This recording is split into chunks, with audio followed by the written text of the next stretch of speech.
I have a weird obsession with man-made structures in forest. It feels like a checkpoint. Whenever you are hiking or just roaming around in park, encountering public toilets, bridges, little huts, etc. is fascinating for me. Few days before, I thought, let's bring this idea in 3D when I found this picture on Pinterest. I don't know who captured it, but this picture got me to think that I need to create this. I decided to make this in Unreal Engine 5.6 because I have a better PC now. So, if you see this image, you will see foggy forest. It feels like it's deep in the forest and the trees are quite long and it's probably a rainforest and there is a bridge. We first need to make landscape and forest. I always use Gaia for mountain and landscapes. It's simple and easy. By the way, I just started learning Houdini mainly for procedural environment, but I am just in early stages. Anyways, we got our landscape ready. I use these nodes just playing with it to get the result I wanted. Experimentation sometimes help. Adding and adjusting the flow node for later texturing. I exported the height map data and the flow data in PNG and now our landscape is ready. Let's move on to Unreal Engine. In UE5, I created a new level and it's pretty dark right now.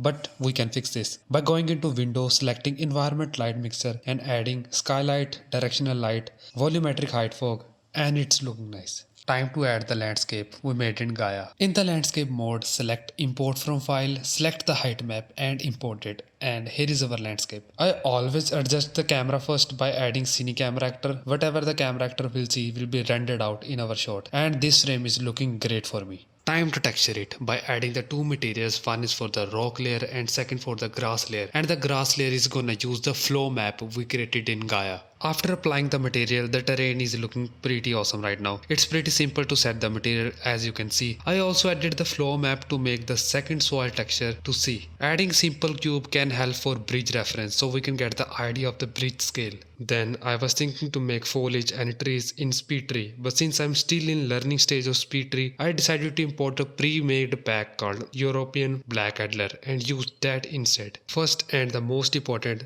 lighting. I want to add a little outcast type of lighting with the low sunlight. So in order to make that, I added HDRI backdrop, put the HDRI in it, downloaded from polyhaven.com, and with some adjusting, our lighting is looking pretty great. Okay, I suggest you to watch this tutorial. He explained pretty well that how we can set up outcast lighting. Link in the description. Now for the scattering, I checked single instance and scattered the trees in the frame. Make sure to use different variation of foliages and trees so it don't look repetitive cause nature is chaotic. To help with that, I suggest you to go outside and observe your surroundings. I also scattered grass, bushes, branches to make it more realistic. Now for the big chunk. Notice my background is still looking pretty empty, so instead of scattering more trees, I added a big cliff from Quixel and now it's not so empty now. Also, quick note, I made those trees little bit more taller cause before the trees was still looking so small. Now for modeling the bridge. In Blender I added the same height map for reference and I tried my best to model it and the result is looking good and I'm happy with it. It's just simply adding ropes using screw modifier and skin modifier. After you're happy with the result, now it's time to texture it. But before that we need to unwrap it first. By applying the scale, I did a UV checker map by just simply putting an image node, make it 2K and select UV grid. Do this to all the materials and go to UV unwrap mode. Press U and Smart UV project and make sure to make the island margin 0.001 for solving overlapping issues. Now, time for the substance painter. Import the mesh, bake it first. It's completely up to you which type of texturing you want to do. In case of me, the bridge from the reference is looking old. I have a lot of moss in it. It almost as damaged. So that's what I'm gonna do. After adding the textures, adjusting it, color balancing,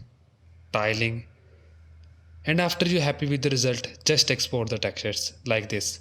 If you're using Unreal, make sure to check this. Import the bridge in the project, also the textures. After adjusting the size and happy how it's looking, time to apply the textures. Now, blue channel is not needed in this case, but make sure to put red channel in AO called ambient occlusion and green channel in roughness. I also made the textures little bit dark cause it was looking too bright. I also scattered the grass to act as moss and the difference is huge. Now, the rendering part. Adding a sequencer and animating the Cine Camera Actor, make it linear, and now for the exporting part. The settings for exporting is completely up to you. I personally followed William Foucher render settings for top quality render. Here is the settings. I rendered 2K footage EXR and it took 5 to 10 minutes to render. Now the shot is looking great, but it's missing something.